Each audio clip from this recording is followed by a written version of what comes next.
अत्युत्कटेन नितरां विरहानलेन दन्दज्यमान हृदया किल कापि दासी। हा स्वामिनी सनमिह प्रणयेन गाढो मा क्रन्दनेन विधुरा विलपामि पद्यै। कलि पावनावतार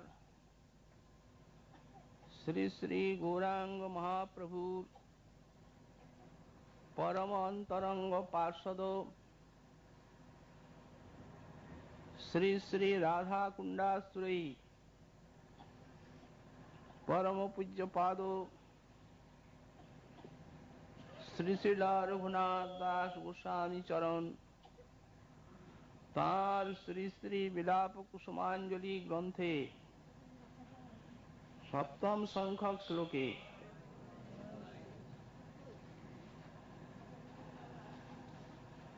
श्री अभीष्ट श्री श्री राधा रानीर चरण सान्निध्ये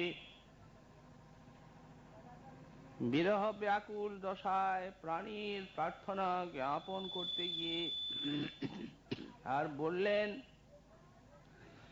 অত্যুৎকটেন নিতরাং বিরহানলেন দন্দজ্যমান হৃদয়া কিল কাপি দাসী। হা স্বামিনী সনমিহ প্রণয়েন গাঢ়ো মা ক্রন্দনেন বিধুরা বিলপামি পদ্যৈ। হা স্বামিনী শ্রী শ্রী রাধিকে, আমি তোমার এক অতি দীনা অযোগ্যা চরণাশ্রিতা কিঙ্করী, তোমার অতি উৎকট বিরহানলে দগ্ধীভূত চিত্তা হয়ে আর তোমার এই অভিন্ন স্বরূপ শ্রী শ্রী রাধা কুণ্ড তটে নিপতিতা হয়ে আর সব ছেড়ে দিয়ে গাঢ় প্রণয়ার্তি ভরে অতিশয় বিরহ ব্যাকুল দশায় উচ্চকণ্ঠে রোদন করতে করতে কতিপয় শ্লোকের দ্বারা বিলাপ করে সেই বিরহ ব্যাকুল প্রাণীর অবস্থা তোমায় জ্ঞাপন করছে। তুমি কৃপা করে আর এই দিনার সেই বিলাপ বাণী একটু শ্রবণ করো। আমরা গত 2 দিন এই শ্লোকের ব্যাখ্যা যথামতি আলোচনা করেছি। তাতে আমরা বুঝবার চেষ্টা করেছি মহাজনগণের বাণীর আশ্রয়ে যে এই যে ভগবত বিরহ, এই ভগবত বিরহ কেবল ভগবত প্রাপ্তির সাধনা বা উপায় মাত্রই নয়, অপিচ এই ভগবত বিরহ পরম সাধ্য এবং উপায়, সাধনা সাধ্য উপায় উপায়। এত গুরুত্বপূর্ণ তত্ত্ব এই ভগবত বিরহ ভক্তের। এই জন্যই এই সর্বোৎকৃষ্ট যে ব্রজপ্রেম, প্রেমের রাজ্যে এই ব্রজপ্রেমে এতখানি বিরহ দৃষ্ট হয়ে থাকে। ভগবান শ্রী নন্দনন্দন তিনি এই যে মহান প্রেম এবং রাধারানীর পরম মহান প্রেম সিন্ধু, একে নিজে তার বিরহ মন্দরের দ্বারা মন্থন করেছেন, আর মন্থন করে এদের প্রেম সিন্ধুর থেকে যে সকল মহামূল্যবান ভাব রত্নরাজি তুলেছেন, সেগুলি নিত্যকাল রসিক ভাগবতগণের, সিদ্ধ সাধক প্রেমিকগণের আত্মার শোভাবর্ধন করবে। নিজেও তাদের বিরহ জ্বালা ভোগ করেছেন, আর তাদের বিরহ ভোগ করায়ও পরম করুণ শ্রীহরি তাদের প্রেমকে বর্ধিত করেছে। ভক্ত প্রেম বাড়াইতে প্রভু ভালো জানে। কেন? ভক্ত প্রেম বাড়াইয়া প্রভু নিজ লাভ মানে। প্রেমের যত উচ্ছ্বাস আসে, বৃদ্ধি আসে, ততই তার বশ্যতা, আর ভক্তের নিকটে বশীভূত হওয়াটি তার লাভ। এত বড় লাভ আর কিছু নেই। ভক্ত ভজন করবেন, আর তাদের প্রেমে উত্তরোত্তর বশীভূত হয়েই যাবেন। এই জন্য শ্রীপাদ সনাতন গোস্বামী চরণের যে অনুভূতি, বিমল অনুভূতি, যে এক অপূর্ব অনবদ্য সিদ্ধান্ত গ্রন্থ তিনি বিশ্বমানবের হস্তে দিয়েছেন উপহার, সেই বৃহৎ ভাগবতামৃত গ্রন্থ অনুশীলন করলে জানা যায় যে এই যে শ্রীকৃষ্ণের দ্বারকা লীলা, এই লীলাটি কিন্তু প্রকারান্তরে যেন ওই ব্রজের বিরহ রসের আস্বাদন লীলা। তিনি দ্বারকায় থেকে আর ব্রজবাসীগণকে নিজের বিরহ দান করেছেন, আর স্বয়ং সেই বিরহ অঙ্গীকার করে আর দ্বারকা লীলায় এই ব্রজবাসী জনের বিরহ মাধুরী আস্বাদন করছে। আমরা চৈতন্য চরিতামৃতে দেখতে পাই, যখন ব্রজদেবীগণ সেই কুরুক্ষেত্রে দ্বারকানাথকে নিজের বিরহ ব্যথা জ্ঞাপন করলেন, তখন দ্বারকানাথও তাদের সেই বিরহ ভাব জেনে নিজেকে ঋণী বলে আর রাধারানীর নিকটে বলতে লাগলেন, শুনিয়া রাধিকা বাণী ব্রজ প্রেম মনে আনি, করে কৃষ্ণ তাঁর আশ্বাসন। নিজেকে ঋণী মানছেন।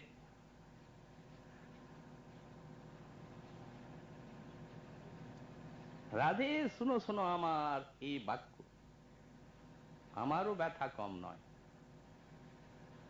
কারণ ব্রজবাসী যতজন মাতা পিতা বন্ধুগণ সবে মোর হয় প্রাণ সম, আর তার মধ্যে গোপীগণ সাক্ষাৎ আমার জীবন, আর তুমি মোর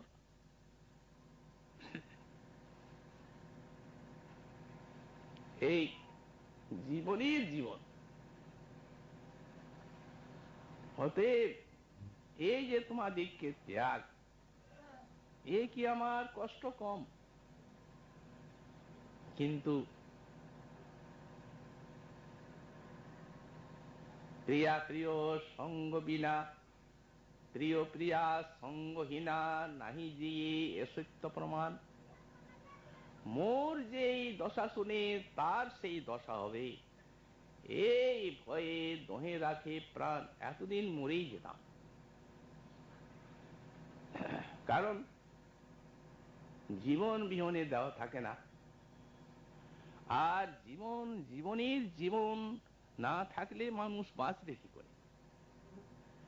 কিন্তু আমার দশা শুনে তার সেই দশা হবে, এই ভয়ে দোহে রাখে প্রাণ।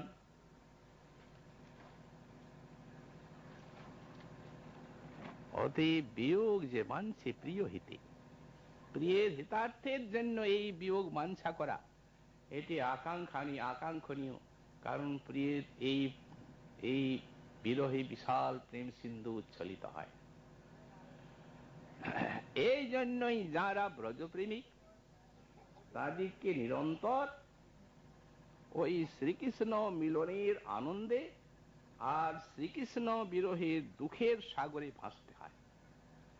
এমনি প্রেমিক গণের জীবনধারা। এই অপ্রাকৃত সুখ দুঃখের আলো ছায়াময় এই ব্রজপ্রেমিকের জীবনধারা প্রবাহ চলতে থাকে। এ দুঃখেরও তুলনা নাই, আর এ সুখেরও দৃষ্টান্ত নাই। শ্রী গোপকুমার বললেন জনশর্মাকে, ব্রাহ্মণ, এই বৃন্দাবনে কতকাল বাস করেছিলাম।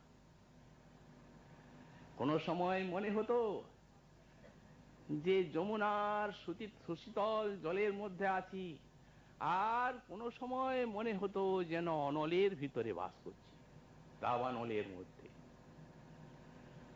আমার সখা সখ্যবাহু, আমার সখা কোন সময় এসে আলিঙ্গন করতেন, চুম্বন করতেন, কি আনন্দ! অমৃতের সাগরে ভাসতাম।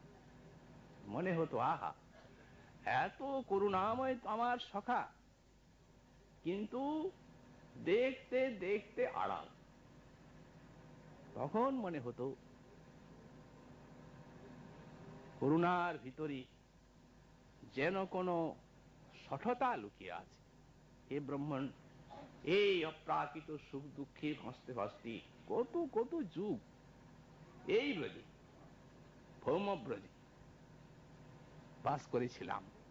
শেষকালে ব্রাহ্মণ, আমার অনুভব যে আমার এই মনের থেকে সুখের অনুভূতি উপমর্দিত হয়ে দুঃখের দ্বারা, আর দুঃখ ভোগ করাই যেন সার হয়েছে। আমরা বলেছি এই দুঃখই মিলনানন্দের ঘনীভূত রস। চরমে একটি অপ্রাকৃত সুখের দুঃখে সাগরে প্রবাহে ভাসতে থাকেন প্রেমিক ভক্ত। এই দুঃখেরও শেষ নেই, সুখেরও শেষ নেই। এই অপূর্ব দুঃখের উৎপত্তি ভূমি বলতে গিয়ে গোস্বামীপাদ বললেন, কাপি দাসী, আমি তোমার দীনা দাসী, থাকবো কি নিয়ে? তাই তো এই বিরহ দুঃখের এই জ্বালার উৎপত্তি এতখানি। গৌড়ীয় বৈষ্ণব এই মহাজনগণের আনুগত্যে তাদেরও এই রাধা দাসীর উপাসনা। এই জন্যই এই রাধা দাসিত্ব স্বরূপকে জাগিয়ে আর তাঁদের ভজনটা বুঝতে হবে, স্বরূপ জাগিয়ে বুঝতে হবে রাধারানীকে আর তার ভজনকে। দেহাদেশে কারো সিদ্ধি নাই, কারণ দেহাদেশের স্বভাব হচ্ছে মনটিকে এই সংসারের দিকে, বিষয়ের দিকে টেনে নিয়ে যায়। লাভ, পূজা, প্রতিষ্ঠা, সুকরীর বিষ্ঠা, অর্থ সম্পদাটি কামনায় এই হৃদয়টিকে মায়া পঙ্কিল করে দেয়। এটি হচ্ছে এই দেহাবেশের স্বভাব। এই জন্যই মহাজন বললেন, দেহে না করিও আস্থা। দেহে আস্থা রাখবেন না, এর ভরসা নাই, এই দেখতে দেখতে শেষ হয়ে যাবে। আবার কর্মফলের বোঝা মাথায় নিয়ে আবার সেই জনি ঘুরতে হবে। অনাদিকাল থেকে তো তাই চলছে। কোথায় আস্থা রাখতে হবে? গৌড়ীয় বৈষ্ণবকে এই মঞ্জরি স্বরূপে আস্থা রাখতে হবে। আত্মানং চিন্তয়ে তত্র তাসাং মধ্যে মনোরমাম রূপ যৌবন সম্পন্নাং কিশোরীং প্রমদাকৃতিম আত্মানং তত্র চিন্তয়ে। সেই লীলা রাজ্যে নিজেকে শ্রীগুরু প্রদত্ত সিদ্ধ স্বরূপের অভিমান রেখে আর ভাবনা করতে হবে। জ্ঞানীগণের উপাসনা নয়, তাদের অতর্নিরসন। এই অতর্নিরসনটা কি? যেমন পলান্ডু, পেঁয়াজ, খোসার সমষ্টি। খোসা ছাড়ান ছাড়ান ছাড়ান, কিচ্ছু না, শেষকালে একটা অতি সূক্ষ্ম, যাকে আর ছাড়ানো যায় না, ওই সেইটি পাওয়া যায়। তো তেমনি ওরা ছাড়াচ্ছে। এই চর্ম আমি না, এই মাংস রক্ত আমি না, এই অস্থি মজ্জা সপ্ত ধাতু আমি না, তবে কোনটা আমি? ওই যেটা সূক্ষ্ম বস্তু আত্মা, সেই আমি, সেই ব্রহ্ম। নিজের শক্তির উপরে জোর দিয়ে আর মায়ার সঙ্গে লড়াই করে, কুস্তি করে আর তাদেরকে এগিয়ে যেতে হয়, এই জ্ঞান সিদ্ধির দিকে হয় না, সম্ভবপর নয়। কিন্তু ভক্তের হচ্ছে উপাসনা, তাদের নিরসন নয়, তাদের অনুশীলন। না না না নয়। যেমনি সাধক আত্মস্বরূপের ভাবনা করবেন, সহায় আছেন স্বরূপ শক্তি রাধারানীর কৃপা, গুরু বৈষ্ণবের করুণা, পূর্বতন মহাজনগণের বাণী। অভাব কি? ঠেলে দেবে তাকে নিজের সাধন সিদ্ধির দিকে। সাধক, ভক্ত সাধক তো অসহায় নন ভজন পথে। সর্বশক্তিমান ভগবান, সর্বশক্তি বরিয়সী রাধারানী সাধকের সহায়। সুতরাং আর কি চাই? আর মহাজন বাণী আছে, শক্তিশালী বৈদ্যুতিক শক্তির মতো অধ্যাত্ম রাজ্যে ঠেলে দেবে। তার প্রার্থনা চলতে থাকবে, সেই সঙ্গে আত্মস্বরূপের ভাবনার সঙ্গে প্রার্থনার তরঙ্গ চলবে। এইগুলি হরি হরি, আর কি এমন দশা হব, কবে বৃষভানুপুরে আহিরি গোপের ঘরে আমি তনয়া হইয়া জনমিব। যাবটে আমার কবে এ পানি গ্রহণ হবে, বসতি করিব কবে তাই। যে হয় সখীর শ্রেষ্ঠ, তাহার পরম প্রেষ্ঠ, ভজন করিব তার পায়। দেহ কৃপাবান হইয়া যুগল চরণে লইয়া আমারে করিবে সমর্পণ। আমার সফল হইবে দশা, পুরিবে মনের আশা, সেবি দোহার যুগল চরণ। দোহা মুখ চন্দ্র দেখি, জুড়াবে তাপিত আঁখি, নয়নে বহিবে অশ্রুধার। বৃন্দার নিদেশে পাব, দোহার নিকটে যাব, হেন দিন কি হইবে আমার। শ্রীরূপা মঞ্জরী সখী মোরে অনাথিনী দেখি, রাখিবে রাতুল দুটি পায়। নরোত্তম দাসী ভনে, প্রিয় নর্ম সখীগণে, কবে দাসী করিবে আমায়। আরো বলেছে, হরি হরি, আর কি এমন দশা হব, এই ছাড়িয়া পুরুষ দেহ কবে বা প্রকৃতি হব। দুহু অঙ্গে চন্দন পরাব, টানিয়া বাঁধিব চূড়া, নব গুঞ্জা হারে বেড়া, নানা ফুলে গাঁথি দিব হার। পীত বসন অঙ্গে পরাইব সখী সঙ্গে, বদনে তাম্বুল দিব আর। সেবার সঙ্গে অপার মাধুর্যের আশা কিঙ্করীগণের।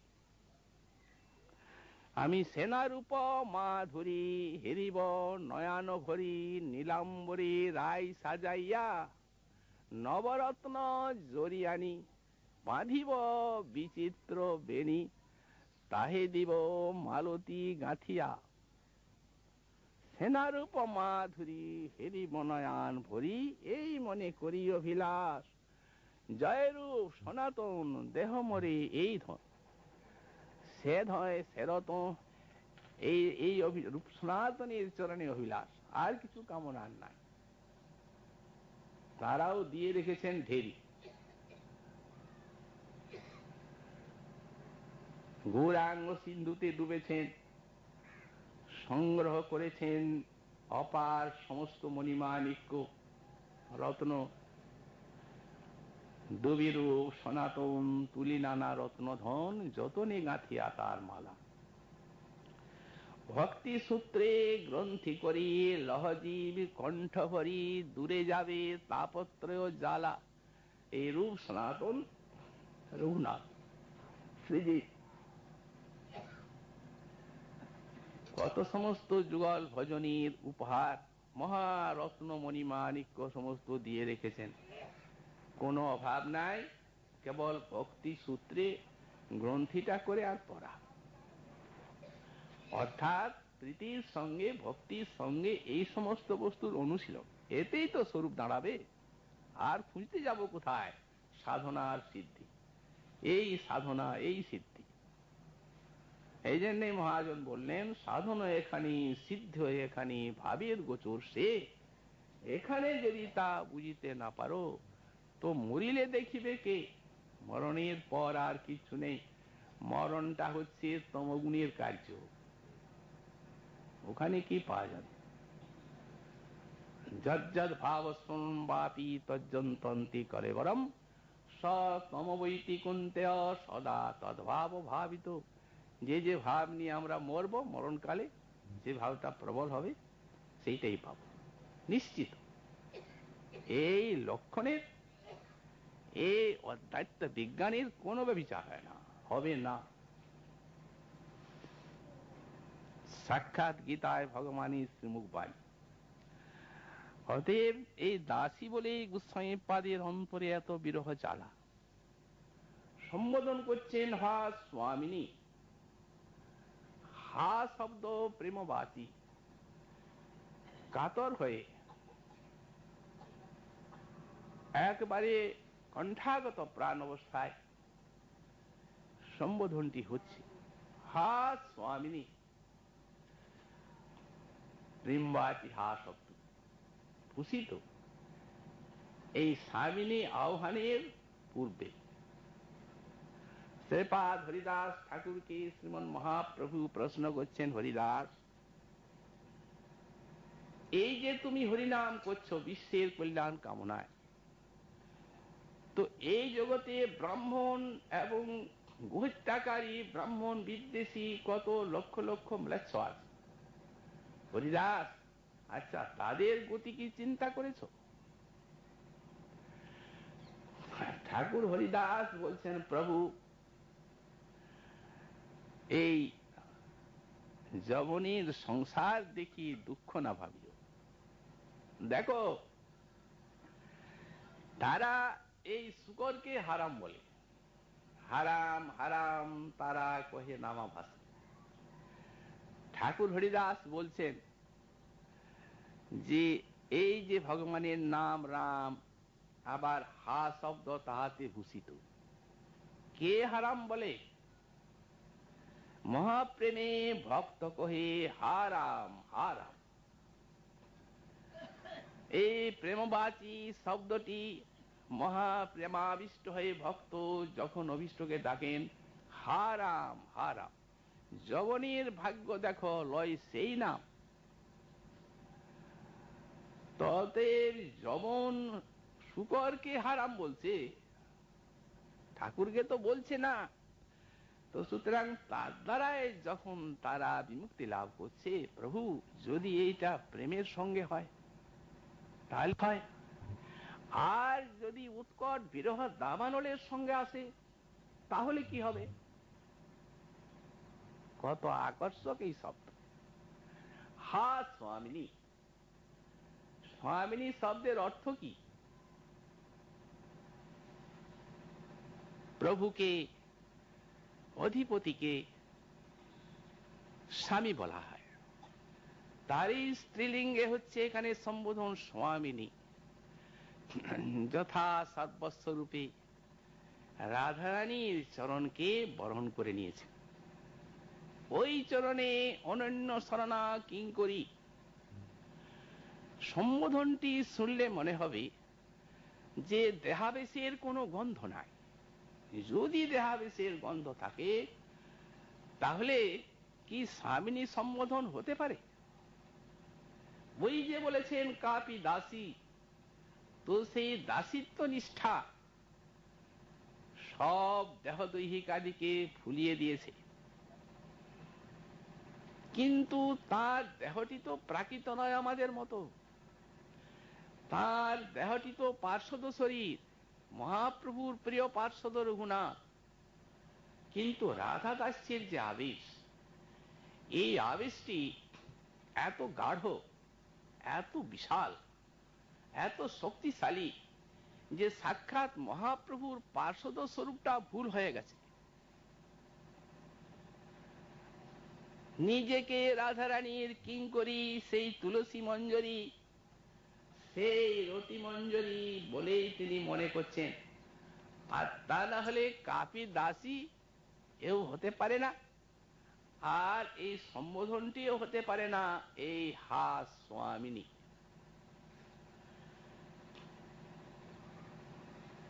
কতটা অন্তর যোগ্য হলে তবেই ডাক, তবেই সম্বোধন। আর আমার মতো ব্যক্তি আর বাচিন যারা দেহদৈহিকাদিতে নিশিদিন মত্ত হয়ে আছে, তারা যদি রঘুনাথের মতো স্বামিনী বলে,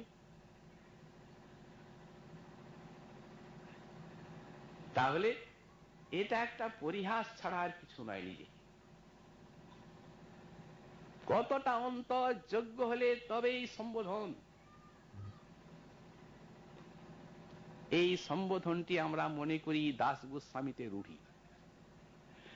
যেমন রাধাকুণ্ডের কথা বললেই দাস গোস্বামীর স্মৃতি মনে আসে, তেমনি এই রাধারানীকে স্বামিনী সম্বোধনে ওই দাস গোস্বামীর কথা মনে হয়, হবেই।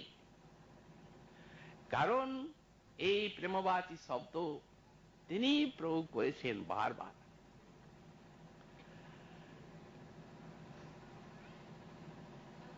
দাসিত্বের বিশাল ধ্রুবাস্মৃতি তার হৃদয়ে এত শাশ্বত আসন পেতে বসেছে যে সেখানে তিনি দাসী ছাড়া আর অন্য কিচ্ছু নয়। আর এই কঙ্কর্যের কি শক্তি চিন্তা করে দেখুন। শ্রীপাদ প্রবোধানন্দ সরস্বতী লিখেছেন, যৎ কিঙ্করীষু ভূষ খুলুকা কুমানি পুংস পরস্য পুরুষস্য শিখণ্ড মৌলে তস্যা কদা বিষভানু রসনিধি বিষভানু জায়া।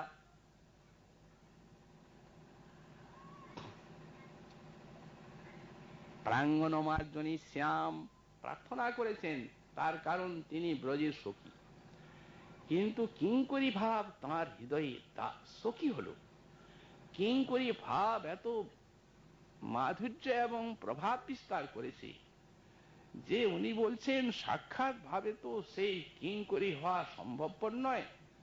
তবে আমি যেন ওই রাধারানীর কুঞ্জ প্রাঙ্গণের ঝাড়ু হয়ে যায় মার্জনী, যেখানে কিঙ্করীগণের পায়ের ধুলো আছে, সেই ঝাড়ু দিতে দিতে সেই নারীর চরণ রজের সেবায় আমি কোনদিন কিঙ্করী হতে পারব।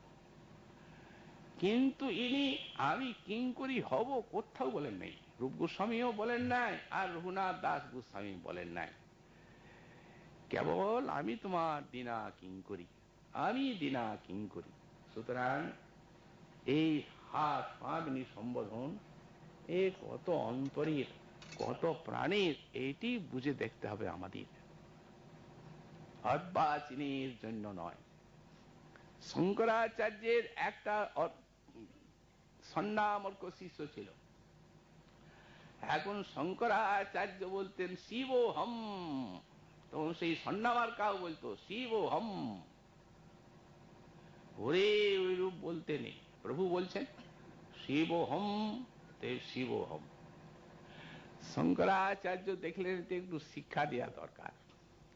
রাস্তা দিয়ে যাচ্ছেন, দেখছেন কর্মকার কর্মশালায় লৌহ খণ্ড গরম করছে, ছোট ছোট লোহা খণ্ড গরম করছে, লাল টক টক টক টক। শঙ্করাচার্য দু চারটা নিয়ে রসগোল্লার মতো খেয়ে দেন। খাওয়ার পরে দু একটা নিয়ে আর সেই শিষ্যকে দিচ্ছেন, নে রে প্রসাদ খা। সর্বনাশ প্রভু, তুমি ভগবান, আগুন খেয়ে হজম করতে পারো, ওটা খেলে তো মরে যাব প্রভু। বেটা এইটা খেতে পারবি না আর শিবহম বলবি? স্বামিনী সর্বস্ব তাঁর চরণ, আর ইনি হচ্ছেন কিঙ্করী। তবে তো স্বামিনী বলছেন তো ঠিক, নিবেদন করছেন কথাটা, কিন্তু যিনি দাসী রূপে গ্রহণ করবেন তিনি অঙ্গীকার করবেন তো সেই রূপে? বললে তো আর হবে না।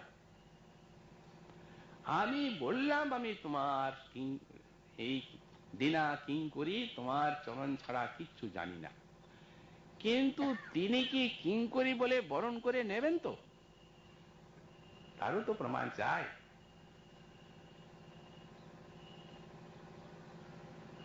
তুলসীকে ডেকে বলেন, তুলসী আয়, তোকেই দরকার, অন্যের দ্বারা এই কাজ হবে না। তীব্র বেগে শাম অভিসারে চলেছেন, কুঞ্জদ্বারে উপনীত হয়েছেন রাধারানী। এমন বেগে সুকুমারী ছুটে এসেছেন, কুঞ্জের ভিতরে শাম, কিন্তু লীলার যোগ্যতা চরণে দেহে নাই।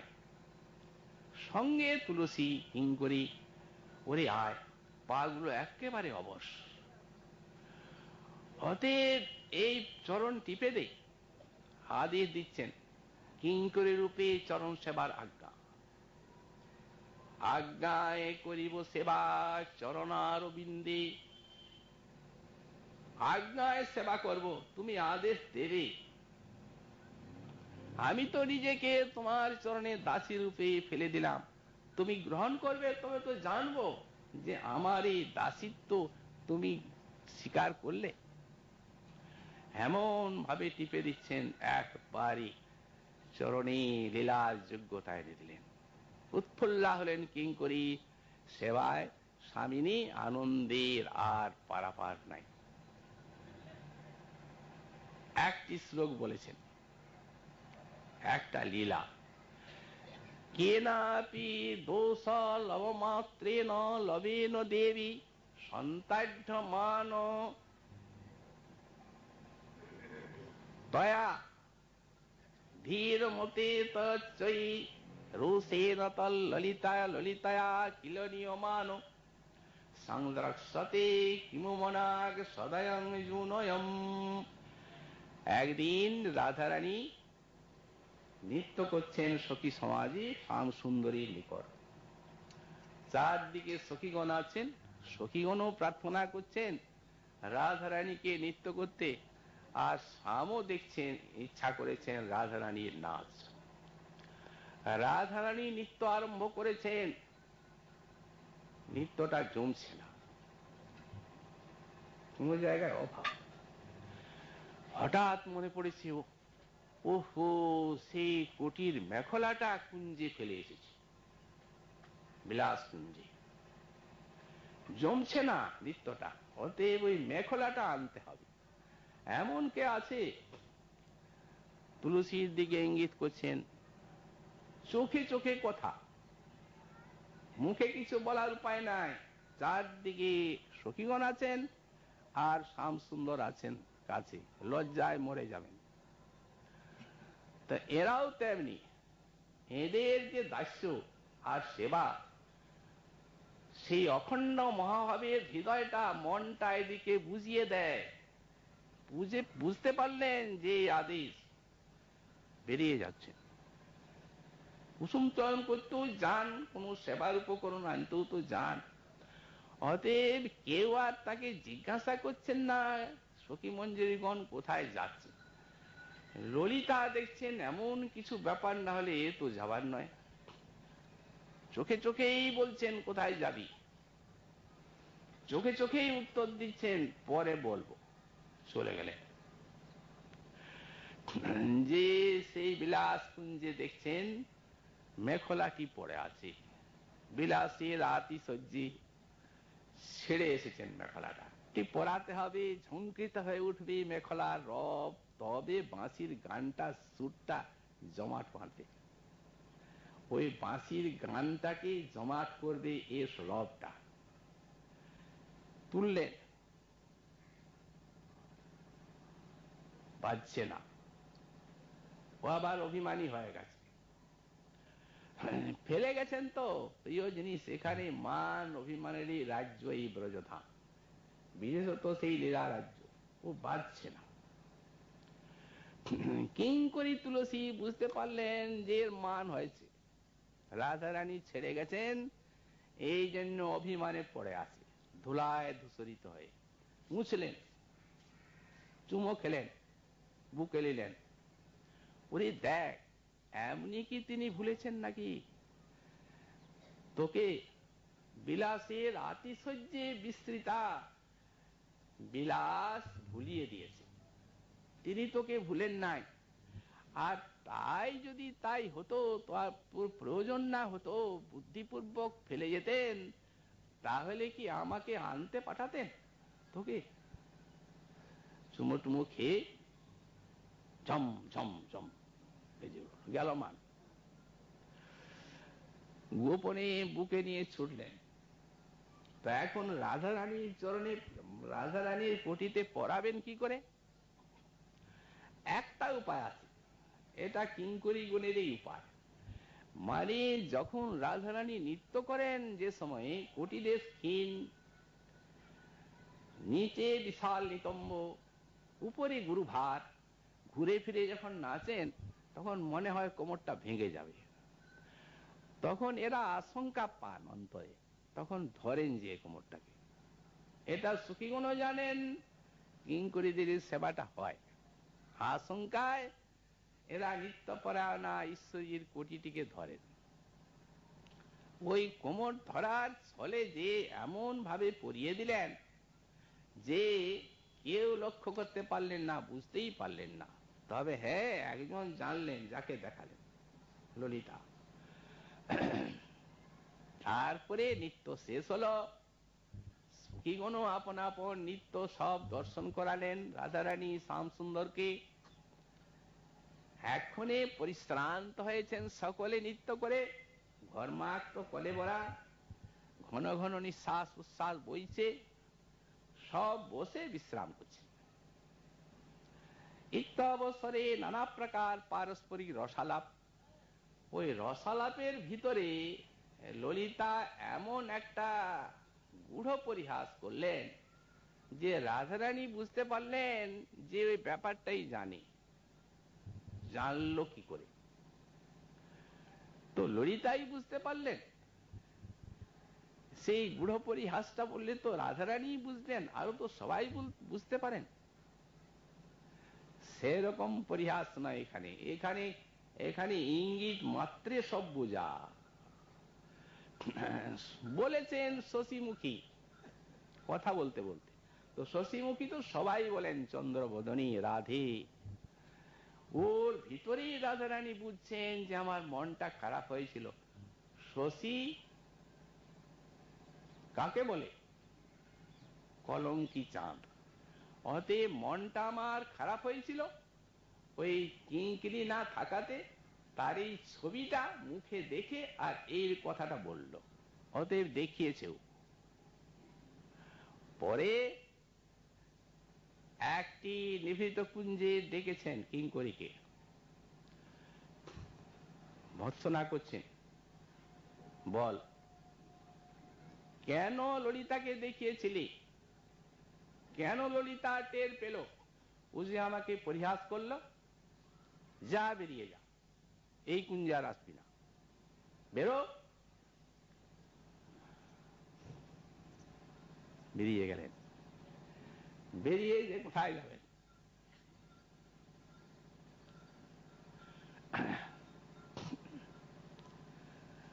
মনে মনে বলছেন যে কাদম্বিনী চাতকীকে বৃষ্টিই দে কৃপা অমৃত, আর যদি বজ্রেই দেয় তাহলে চাতকী কাদম্বিনীকে ছেড়ে যাবে কোথায়? তো তেমনি তুমি আমাকে স্নেহই করো, কৃপাই করো, আর তারণ ভৎসনেই করো, তোমার চরণ ছেড়ে যাব কোথায়? ওই কুঞ্জের বাহিরে দ্বার দেশে ঠেস দিয়ে আর কাঁদছে। ইত্যাবসরে ললিতা এসেছে। ললিতা দেখছেন কাঁদছে। এই কি হলো? কথা বলছেন না, কারণ ওর জন্যই ঘটনাটা ঘটেছে।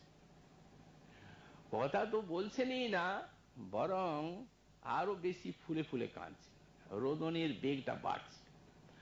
তো এখন ইনি বুঝতে পারলেন যে এটা আর অন্য কিছু নয়, এটা ওইটাই হবে, ওই যে সেই কাঞ্চির ব্যাপার। তখন ওকে তুললেন, আয় আমার সঙ্গে। কেনাপি দোষ লবলেশেন লবেন দেবী, কোন একটা লব মাত্র দোষ, এটা কি দোষ? সন্তাঢ্য মান ইহ ধীর মতে তোই, আমাকে কুঞ্জে ডেকে আর তুমি ভীষণ ভৎসনা করবে, তাড়না করবে। তুমি ধীর মতে, কাউকে তুমি তাড়ন ভৎসন করো না, করুণার মূর্তি। যিনি যাই বলুন, উনি কাউকে তাড়ন ভৎসন করবেন না, ওনার সে স্বভাব নয়। কিন্তু ধীরমতি হলো তুমি আমাকে তাড়ন ভৎসন করবে, উচ্চ রোষে ন, ক্রুদ্ধ হয়ে কথাগুলি বলবে। এই কিঙ্করী রূপে অঙ্গীকার করা এই স্বামিনী, অঙ্গীকার করলে শরণাগতি বোঝা যায় যে সিদ্ধি হলো, তাড়ন ভৎসন হয় কৃপার লক্ষণ। শ্রীমন মহাপ্রভু অদ্বৈতাচার্য কি কত শ্রদ্ধা করতেন, ভক্তি করতেন, পায়ে হাত দিতেন। শেষকালে অদ্বৈতাচার্য মনে করলেন যে তাড়ন ভৎসন এই কৃপাটা পাওয়া যায়, তো কিভাবে পাবেন? চিন্তা করতে করতে একটা যুক্তি স্থির করলেন। ভক্তি বিলাইতে সে প্রভুর অবতার, হেন ভক্তি না মানিমু এই মন্ত্র সার। এমন একটা জায়গায় যে ধরলেন যে প্রভুকে শাসন করতেই হবে। এখন হরিদাসকে নিয়ে আর ব্যাখ্যা করতে থাকেন, বাশিষ্ঠ ব্যাখ্যা, জ্ঞানের ব্যাখ্যা। হরিদাস অনেক হরিনাম করলে এবারে জ্ঞানের সাধনা চাই, যেহেতু জ্ঞানের সাধনা, জ্ঞান না হলে ভক্তি কিছু নয়। তো সুতরাং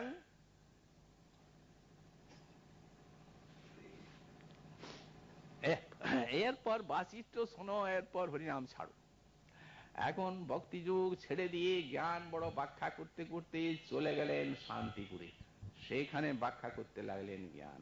মহাপ্রভু শুনতে পেলেন, শ্রী নিত্যানন্দের সঙ্গে চলে গেলেন সেখানে।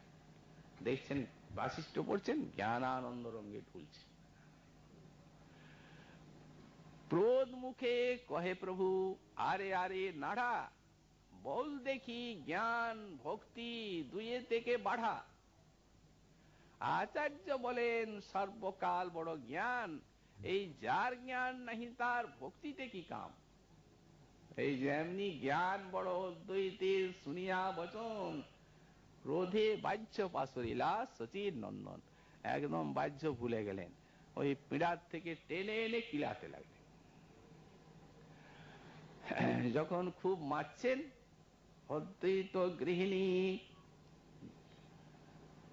পতিব্রতা যখন মাতা, সর্বতত্ত্ব জানিয়াও করেন ব্যগ্রতা।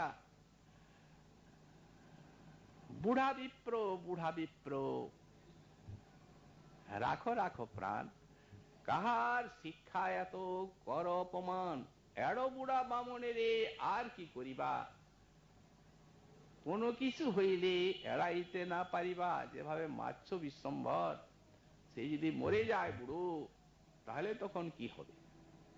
পতিব্রতা বাক্য শুনি নিত্যানন্দ হাসে, ভয়ে কৃষ্ণ সংরয়ে প্রভু হরিদাসে। দণ্ড হলো,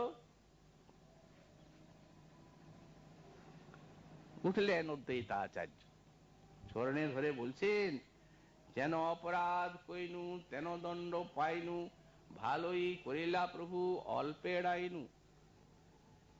এবে সে ঠাকুরাল বুঝিনু তোমার, এখন তো ঠাকুরাল তোমার বুঝলাম, দণ্ড দোষ অনুরূপ শাস্তি করিলে আমার, ইহাতে সে প্রভু বৃত্তে চিত্তে বল পায়।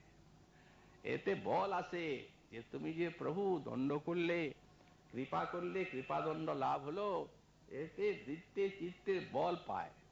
বৃত্ত বলে অঙ্গীকার করা হলো। বলি আনন্দে নাচি শান্তিপুর রায়। তারপরে আবার মহাপ্রভুর কত কত বাণী। তো সুতরাং যখন এইরূপ দণ্ডটি করলেন, তখনই অঙ্গীকার করা হলো কিঙ্করী রূপে। ললিতা নিয়ে গেলেন। এরা তো যেমনি রাধারানীর তেমনি সখীগণের খুব স্নেহের পাত্রী, এরকম স্নেহ আর কারো উপরে নাই। ধরে নিয়ে যাচ্ছেন, রাধারানীকে বলছেন, কি করলো, একে কেন গাল দিলে?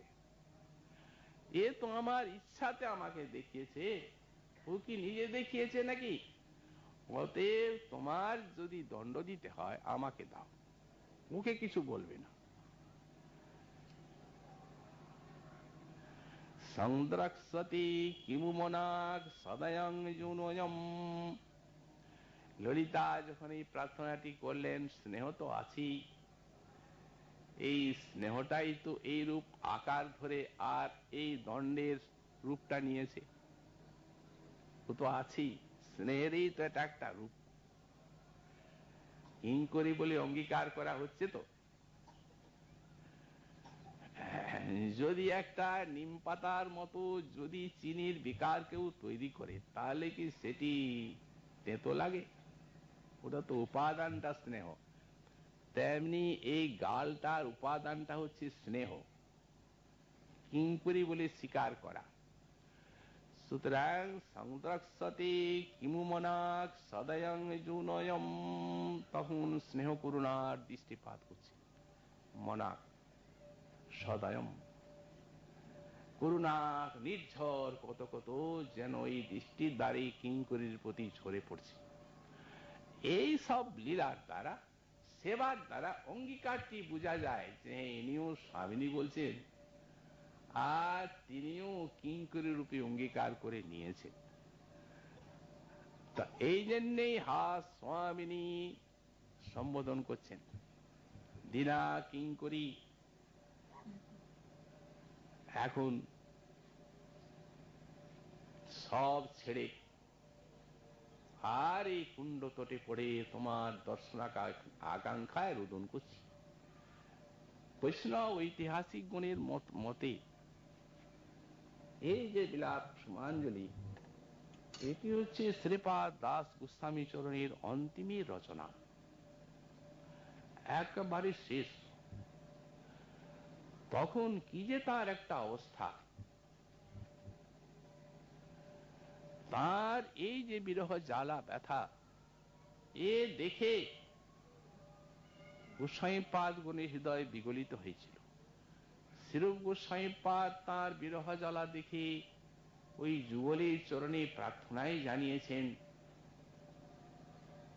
ওই তাঁর দানকিরি কৌমুদীর শেষে রাধা কুণ্ড তটি কুটির বসতি স্তক্তান্য কর্মাজন সেবামেব যুবয়ু কর্তুমুৎকণ্ঠতে বৃন্দাবন দোহদ পদী ক্রীড়া কটাক্ষদূতে তৎসাক্ষাৎ তরুরস্য মাধব ফলি স্তূর্ণং বিধি স্তয়া। এই জন্য লিখেছেন, সনম ব্যাপার শূন্যম যথা সাত, তথা সব ছেড়ে দিয়ে। রূপ গোস্বামীপাদও তাই বলেছে। আর রাধা মাধব রাধা কুণ্ড তটি কুটির বসতি স্তক্তান্য কর্মাজন, সব কর্ম ছেড়ে দিয়ে রাধা কুণ্ড তটি কুটিরে বসবাস করে আর একজন তোমাদের উভয়ের সেবা করার জন্য বিশাল উৎকণ্ঠা পোষণ করছে, দিন রাত কাঁদছে। তো এই বৃন্দাবনে বাস করে আর যারা তোমাদের এরূপ ভাবে সেবা আকাঙ্ক্ষা করে তাদের উপরে কি তোমাদের কৃপা বর্ষিত হয় না? অতএব আর সহ্য হয় না। তৎসাক্ষাৎ তরুরস্য মাধব ফলিস্তূর্ণং বিধেয়স্তয়া, অতএব শীঘ্র এর আশা তরুকে সফলিত করো, প্রার্থনা করেছে।